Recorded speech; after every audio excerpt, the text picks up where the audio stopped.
Leafs talk. JD Bunkis, Sam McKee. The Leafs dominate in the Vancouver Super Bowl. William Nylander returns, gets 3 points.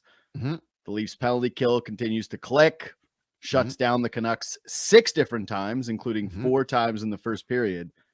Nice win for the Maple Leafs, who, head to now a tough stretch with a really, really nice set of wins under their belt. Yeah, this is one they absolutely had to have going into this game. It's just you're heading out on this grueling road trip and you're playing against a really bad hockey team. And you have to just not let this be a letdown spot at all and give them credit. They came out like a house on fire, scored on their first power play. Max Domi makes it 2-0, and they never really looked back. I think the score effects of this game, the Canucks started to get some chances towards the end of the game or whatever. Who cares? But for the most part, this was a comprehensive ass kicking by the Toronto Maple Leafs in a spot where they needed to do it. So I give them full credit for rising to the occasion, because in years past, they've had letdown spots, and it's becoming a story here, Bud, that they're excellent on home ice. Yeah. And this was not a trend for many years where specifically in playoff games, we would be much more comfortable with them playing on the road because we thought they played a lot better on the road. But this year, I think they're the second best road. I mean, they have played a lot of home games, but they're the second best road team in the league to the Colorado Avalanche, who they play on Monday. So give them credit for that too, defending home ice. Yeah, no, they've been awesome at home this year. And I think that you're seeing a give back from the fan base with the crowd right now, because tonight was another hot crowd. Like, hard not to cheer when you're just beating the absolute tar out of a crappy team.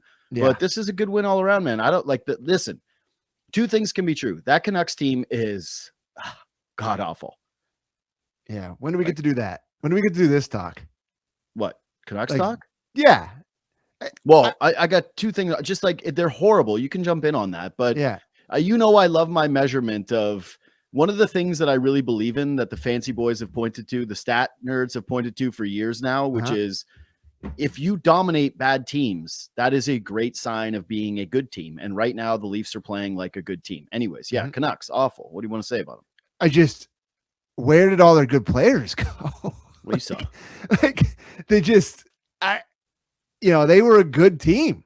Yeah. And it's just, I know their fans probably want to talk about that big Toronto media driving people out of town, but there's no franchise that's driven people out of town more than them. Like, they had Bo Horvat on their team, who is now a Canadian Olympian, drove him out of town.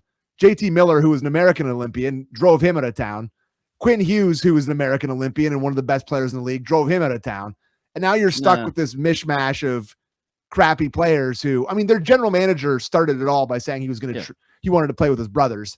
And then a guy who doesn't have their brothers ended up trading for them. Anyways, I just think it's a pretty poorly run team, and they really suck, and they're kind of embarrassing. So I wish I could see, I feel for their fans. I really don't, but it's a tough watch. It's going to be a long time before they're any good. Yeah, if you're a Canucks fan, you're happy that you got the Quinn Hughes trade done with early, so that it didn't loom over your head all season long and you had to do conversation after conversation about it. But it's hard to recover from a trade like that. Yeah. And honestly, William looks decent, but Quinn Hughes is unbelievable. It's Quinn Hughes, man. Yeah. You look out west right now, Colorado is an absolute wagon. And yet, if you pick Minnesota to win the cup this year, I don't think that you're an idiot. No, totally agree. So, like, you're actually, I think that you're kind of being a trendy hipster. Yeah, that would be a definite. Borneo picked the Wild to win the cup. Yeah, of course. Yeah. Listen, although I'm not going to bury my boys, but I think Kipper picked the Blues to win the cup this year, and maybe Borney picked the Jets. I think. Yeah. I'm not 100% sure. This is why I hate predictions. Like, when people always ask me, like, who do you think is going to win? I'm like, this is such a no. You know what I say every time? Leafs are going to win the cup this year. This is their year. I'm Boomer. Remember when he used to pick Bills and Niners every year in the Super Bowl? That's me. Leafs. Leafs. Yeah, listen, that Canucks team, it's going to be a long haul there. Yeah. And for all the bad fan talk, listen, you got one fan base making up horrible rumors that are completely derailing a team and forcing them to address it. And you got one fan base that watched 3 studs walk out the door in the last 2 years. So, at least Philip Heedle's great. Yeah. Anyway, just saying, like, you can point to Toronto all you want, other markets, but maybe look inward a little bit. We did 15 minutes on Scott Laughton the other night, so maybe talk about who actually is nice to their players. Hey, Scott Laughton was good again tonight. He was good again tonight. Dude, can I just say one quick Scott Laughton thing? I texted this to you, but it's true. Is he gets the breakaway and he does. Everyone knew it was coming. Yeah, of course, but it does look so funny when it doesn't go in. Yeah. I totally agree. Yeah. I think you just do it every single time and it's probably going to go in more than not, but you're right. Yeah. He just didn't get high enough and he good. Lakeinen had his glove in a good position and he just caught it, shot it right into his glove, but just do it every time. Yeah. Like I much prefer that to these guys who, like, when they have a breakaway, they slow down a little bit and they try to like do all these dangles and try to find a spot. Just get it up to the forward tees and try to hit it as far as you possibly can. Yeah, it doesn't look great. That place would have gone absolutely bonkers if he scored another one of those. Anyway, we got to go Nylander. We buried the lead. Yeah, good for him. He was excellent tonight. Yeah, and my mentions, of course, just people taking their victory laps, and that's good. Red hot. Good for you. You can have it. Listen, you can have it. I have nothing to say. He was excellent tonight. I sent a tweet today that I thought that Bobby McMahon shouldn't have got taken off the top line. I'm not sure it really mattered who played on the top line tonight playing against this Canucks team, but Kevin Papetti tweeted at me and said, who would you put on the bottom line? And I said, William Nylander. So, I brought it on myself a little bit, but he looked like himself tonight. I also think there's a part of this where, I don't want this to be taken the wrong way, but this is definitely a William Nylander game, bit of a no-hitter against a crappy team where he got a lot of time and space. He looked really good. And, they're better with him in the lineup. So I repent my Ewing theory talk. Okay. I repent that, but you're going to repent it after one game. You're just going to bend the knee. I'll give in to the Neanderthals. God, you're such a weather vane. You're such a weather vane. Like you just game to game with you. Here's what I would say. This takes a lot of pressure off of him. And it was a good decision for them to try to get him back in the lineup for this game, right? This pass by Lorenz. This is essentially a rehab stint. This is, you go down to the minors and you get ready and you come back up and then you pitch in a real baseball game. Like that's what this was for both, like for William Nylander. And yeah, he made some awesome Nylander plays in this game, man. Canucks twice, horrible turnovers.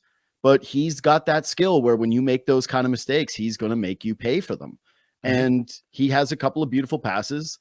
The goal, nice one too. Beautiful pass by Lorenz, as you put out there. But yeah, this is just a great way for Nylander to find his legs, is against a crappy opponent, rather than him having to jump back in against Colorado and people doing the opposite conversations where they make it about him if they lose to a wagon of a Colorado team on the road. Yeah, like you had to have it look like this tonight. Yeah. Where if they lose tonight, everyone's like, see? Yeah, of course. Including myself. Everyone would see.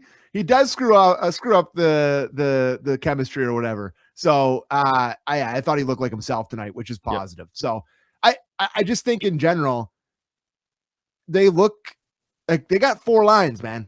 Yep. They're rolling 4 hockey lines right now where it's not really feeling like you're having a downgrade when anybody's on the ice. Clearly there's lines that are more dangerous. The top 2 lines are supposed to be offensive lines or whatever, but that third line, great again tonight. Nicholas Waugh, you and I are both big Waugh guys, but I've loved his game even more recently. And he's just so poised with the puck, never panics with it, holds on to it really well, and has really, really been good for those 2 kids on his line. Cowan, I thought, was really good again tonight. Hilarious to see him get the gloves off and try to fight Höglander when like the refs are in between. The whole bench is just laughing their ass off after they made him dance in the locker room because of an old TikTok that Anna Duham dug up. But yeah, I think having Willie back in there and putting him on that second line, but keeping that third line intact and putting Bobby McMahon down on the bottom line, you feel like you got 4 real hockey lines. And with McCabe coming back, you start looking at that decor and you're like, is this a good hockey team all of a sudden? So we're going to be told a lot with this road trip, as we know, but this is the exact way you wanted them to be heading into that road trip. Hot, but also feeling like you said, confident. Everybody's involved. Yes. And that there's an actual vibe to the hockey team right now. And this is why you and I are talking so much about a guy like Scott Laughton. Is it really does feel as though he has been a central figure in changing the dynamic of the room. They look looser. They look closer as a group.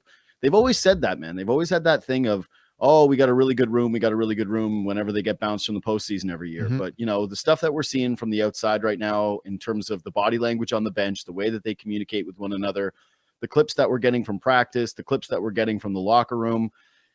Yeah, I'm sorry, it feels a little different. And Craig Simpson made a great point during the broadcast, which is that, some of these injuries just happened at the right time for this team, where other guys got more involved. They were forced to test them out. Other guys got more ice time. And this has been the theory for people all along, is don't have team A and team B. And tonight, the thing that was really nice is Nylander came back. And yes, again, it's against a horrible opponent, but it didn't really feel like team A versus team B. Last Nylander point that I have is, I actually wasn't as concerned about McMahon going down as you were. I was a little bit more concerned about the idea that Tavares was getting bumped off the power play, considering he is a net front guy, and that is not what Nylander does. I went, is it going to look weird? Power play looks sharp. Again, Canucks. So we'll see this stretched out against meaningful opponents. But I liked the way that they moved. They continued to just snap the puck around. They were dangerous for multiple opportunities. And I know it's the second unit that gets in one late, kind of a cookie goal, but the most Nick Robertson goal. Yeah. Yes, absolutely. But they do convert. They do convert as an A unit on one. And so, I just think like a little bit of, at least we don't have to have again, then the talking point be, oh, well, Nylander came in and he screwed up the power play. I commend the coaching staff for making what is a very tough decision to take John Tavares off the top and unit. Not Michelli. Yeah. And it was, in the third period, did you catch Tavares going out there accidentally? No, I didn't. I'll be honest. The third period was a lot of watching football. So some Bears game going on. Yeah. But he went out there to take the draw on their first power play in the third period, and then had to do the skate of shame back to the bench because he forgot he wasn't on the top unit anymore. It was tough. It's a tough one. I do think that the guys coming back clearly in the jumbling of the lines screwed with them early in the hockey game because they took two bench minors. The too many men's in one period. You're not going to see that. You're not going to see that a ton of times. No. But one of them was like egregiously bad. Like normally you see it where it's just a puck hits a guy too The first soon. one was crazy. That's what I'm saying. The first one was they were playing with six guys out there. Like a full Simmer killed me. He's like, wow, there's a lot of open guys out there. Yeah. So, but no, I think we've kind of talked about this team, how it's a lot of politics and a lot of the guys that get to play on the top unit are guys that, and for them to make the decision to stick with Michelli and take Tavares off is a tough one, but it's the right one. And I thought Michelli looked good again on the power play tonight. He's a great power play player. He doesn't have to play a ton 5-on-5, but when you have a power plays, he can go out there and he snaps it around. He scores the one on the power play tonight off a good pass, but Willie moved it quicker too. So it's obvious that Steve Sullivan's sort of mandate when he's come in here is snap it around more. More snapping around quicker. Alone that's running the power play. That it's like him getting an uptick on the power play more than okay. Yeah. Anyway, I just whoever said pass faster. Good. Yeah, I just keep hearing it be like, I don't think that I think that they handed it to Newsy, that he's been running it. But anyway, I totally agree with what you said about Michelli. Totally agree that just felt like quick decision making. John Tavares is just the guy who has to sacrifice, and he got rewarded because he gets a 5-on-5 goal tonight. And I think that's like only his second in the last 20 games, 5-on-5. Hasn't been a ton. No, it absolutely has not. It's been tough sledding. So I was glad that he ended up getting a cookie tonight because listen, you think about him as a hockey robot, but he's a guy who scored his entire life. And when you're in a slump and then you get asked to be taken off the power play, that's got to be a little tough. So him getting a goal tonight was big. Can I ask you how many games since he was 5 years old that he hasn't been on the top power play unit in his life? Never. This might be the first one. Yeah. Honestly. What do you mean? So, never. Literally never. Like the first overall pick in the NHL draft. Buddy. Yeah. First career game where he wasn't on the top unit. Yeah. One thing I wanted to point out, I tweeted this, but I wanted to bring it up here. Do you think maybe Carlo having an infected metal plate in his ankle was affecting his play to start the season? Yeah. And maybe if they were just a little bit more forthright with what, was wrong with him, he would have been due a little bit more grace in terms of the criticism that were coming towards him. This is because I take all along. because but coming they make back it worse by trying to be silent about it with their own market. Like every single time, all they do is make it worse. And coming back for these 3 games, he's looked as good as he's looked in the Leafs uniform. Yep. Moving quickly, big hit, but just, 6 block shots tonight. And I just thought like fast, quick, strong defensive decisions where it doesn't look like he's laboring like he used to look like. He's stepping up. He's sealing the boards. He's blocking shots. This looks like the guy that they thought they were trading a first-round pick in your top prospect for, right? I'm not going to judge 3 games as like, I'm not going to judge that trade. Obviously, it's still a horrible trade. Don't get me wrong. But like just seeing him look like this, it's very encouraging. So I hope he continues to play on this. We're heading out to Colorado. The Leafs are playing the fastest team in the league, so we'll see how it goes on Monday night. If you'll remember, his debut last year was against Colorado, where I think he was -2 in his first 2 minutes of the game, where Nathan McKinnon blew by him. So we'll see how it goes. But really encouraging 3 games back from injury for me from Carlo. He was really good again tonight. Yeah, agree with literally everything you said. Don't really have anything to add on it. All right, you want to hit rapid fire? Yes. Did you see the stat that they flashed up about the Canucks and the 500 goal things? Yeah. That's insane. Gretzky, Mikita, Sakic, Stammer, Marleau, Kane, and Frank Mahovlich. That's 7 guys have got their 500th goal against the Canucks. That's got to be one of the craziest statistical anomalies ever. And like some Eastern Conference guys in there, like Stamkos getting it against them. Like, I guess Kane got a ton against them on the Blackhawks, but with the Red Wings, he got it. I mean, Gretzky, his career against the Canucks, would you want to hazard a guess how many points he got against the Canucks in his career? No. 117 games played, 239 points, 76 goals, 163 assists. Pretty so good. I didn't love when old Wayner came to town, but that's an insane statistical anomaly. I thought that was crazy. I wanted to bring that up. All I had was when they were showing Canucks fans in the seats, I went, I can't believe that you paid to come to this game. Real fans. They came back from break with that long zoom on that one guy, and he was just sitting there in his Quinn Hughes skate jersey. And I'm like, this guy's seeing some stuff, man. This guy, my brother's going through it. Like, I really respect it, because I got to tell you right now, if I'm living in Vancouver and these 2 teams are switched, I'm gonna be watching the Bears at the bar. Tell you that much. I'm not gonna be there. Those tickets for free. Last thing for me is just really nice win for Domi tonight. Like, scores a goal, shoots one. Listen, the goal, I'm glad he shot it. It was kind of funny that the broadcast is going like, they've been telling him to shoot more. I'm like, what else was he gonna do? Fire it into the wide open. But I was like, it'd be real tough look if he passed that one. You probably want to save there if you're the Canucks, but good shot. But then the fight beats up a 6'5" guy, gets the jump on him, but still 6'5". Yeah, he's not the toughest guy in the league, but good scrap, gets him down on the ice through the better of the exchanges. I liked how he switched hands in the fight. Good scrap for Domi. Listen, Domi, I don't think I'm breaking news here by saying he's not his dad, but he's got his dad's pedigree. The guy knows how to chuck a right and a left. He can switch back and forth. He looks capable in these fights. And this is just a great coaching. This is a great treat for the Scotiabank Arena crowd, where you're already smoking a team, and Domi goes out there, and you're all greased up on a Saturday night. You've had 2 arena drafts, and you're feeling good about yourself, and you get to stand up and just yell about a guy punching out another guy. It's awesome. That's what makes hockey incredible.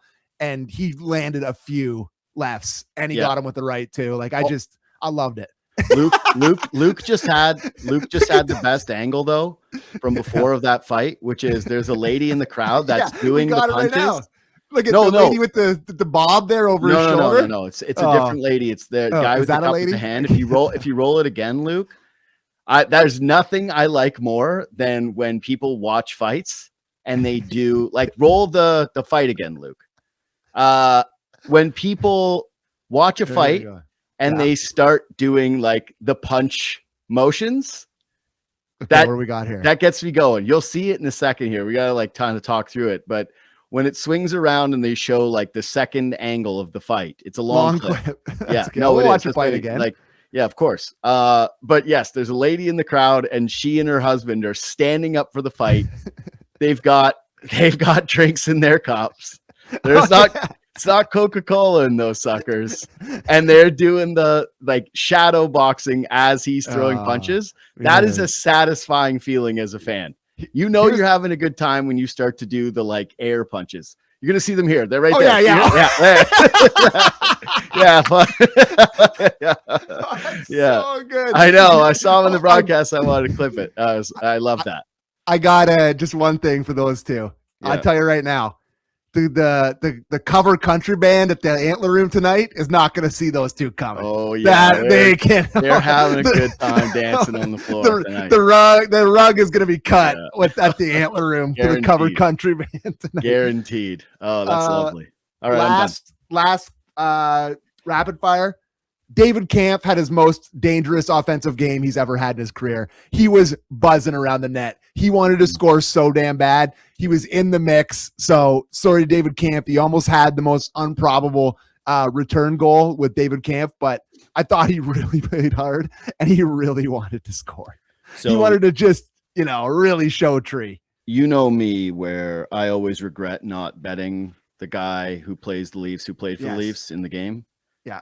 First shift of the game when he was like out there, because I went, all right, Kampf. Yeah. And I went, I don't feel bad about not betting this.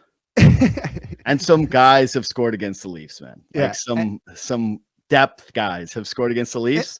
And I had no fear. No fear. I thought he was going to tuck one tonight. I really did think he was going to tuck one. I never once had a moment where I was like, he'll get one. Not once. He's just always been such a butcher, man. Yeah, he's just been such a butcher forever. And it's like, I'm really happy they replaced him with Scott Laughton. Yes. Let's just say that. Yes. I think that was a good swap out for the Brad Treliving and co. Good decision on that one. Yep. Good decision. You know what? Yeah. Anyway, whatever. We don't need to really litigate that and go deep into David Kampf stuff. All right. Follow this podcast on Spotify and Apple. Reach us anytime at JD Bunkis, at Sam McKee on Twitter and on Instagram. And we will see you Monday, and I'm off Tuesday. So many Leafs talks coming up. Yeah. So it's Monday, they play Colorado, you and me. Tuesday, they play in Utah. It's me and Ailish. And then Thursday, it's the Vegas Golden Knights, which you're going to be around for that one. And then I think it's Saturday, they play in Winnipeg. So a lot of Leafs talk for the audience, and Marner week coming up here. So I hate that Marner is like, right. Listen, schedule makers blue, whatever. I'll save it for that night. But yeah. And it just drives me nuts. And I've been thinking about it for a week and a half, how infuriating it is that the NHL does this kind of crap where they're like, oh, who cares? Like, they're on a Thursday in January in the middle of a packed schedule. Like, God damn it. I'm just so happy the Leafs are playing good going into that game. Yeah, of course. It's an important one for a lot of people. Yeah, 100%. All right. I can't wait for that game. It's weird to look through Colorado. Yeah. But I am. Anyway. Yeah, I mean, that's a scheduled loss. Leafs are losing Monday. Yeah. This just in. Leafs may lose. Yeah, they may. They may lose. They might be human. All right. We'll see you then.